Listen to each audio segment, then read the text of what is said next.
আপনারা জানেন যে আপনি যে প্রশ্ন করেছেন আমরা মনে করি যে এই সরকার গত প্রায় 2 সপ্তাহ ধরে তারা প্রকাশন করে বাংলাদেশের মানুষের বিরুদ্ধে তারা ঘোষণা করেছে। যেভাবে বাংলাদেশের ইতিহাসে মুক্তিযুদ্ধের পরে সবচেয়ে ভয়ানক সবচেয়ে নৃশংস হত্যাকাণ্ড ঘটিয়েছে, এটার প্রতিবাদে এবং এটার বিচারের দাবিতে ইতিমধ্যে জনগণ তারা কিন্তু এই সরকারের উপরে তারা চূড়ান্ত গণ অনাস্থা ব্যক্ত করেছেন এবং এই প্রশ্নে ইতিমধ্যে জনগণ এবং বিরোধী দলগুলোর মধ্যে এক ধরনের জাতীয় ঐক্যের জায়গাটি তৈরি হয়েছে। অনতিবিলম্বে সকলে দায়-দায়িত্ব নিয়ে হত্যাকাণ্ড এবং নৃশংসতা দায়-দায়িত্ব নিয়ে সরকারকে পদক্ষেপ করতে হবে।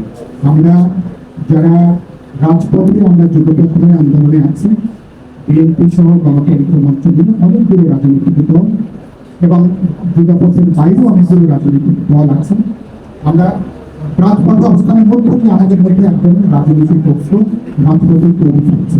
আমরা বিশ্বাস করি বর্তমান পরিস্থিতিতে আগামী দিনগুলোতে রাজনৈতিক ঐক্যের জায়গাটা এটা আরো জোরদার হবে, আরো সংহত হবে এবং ভবিষ্যতে রাজপথে আন্দোলন সংগ্রামের ভেতর দিয়ে বিরোধী দলগুলোর মধ্যে ঐক্যের সুনির্দিষ্ট প্রকাশ বা লক্ষ্য তত ভবিষ্যতে থাকে আমরা আরো ঘনিষ্ঠ হতে পারবো এবং ভবিষ্যতে সুনির্দিষ্টভাবে এক মঞ্চ কি এক ব্যানার শেপ নেবে সেটা আগামী দিনগুলোতে রাজপথের আন্দোলনের মধ্যে সেটা নির্ধারিত হবে।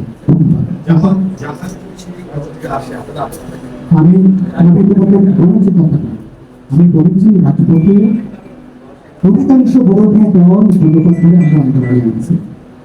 ইসলামী ধর্মের দলগুলো, বামপন্থী দলগুলো, প্রধানমন্ত্রী গণতান্ত্রিক দলগুলো তারা সরাসরি জায়গা থেকে তারা আন্দোলনের মধ্যে আছে।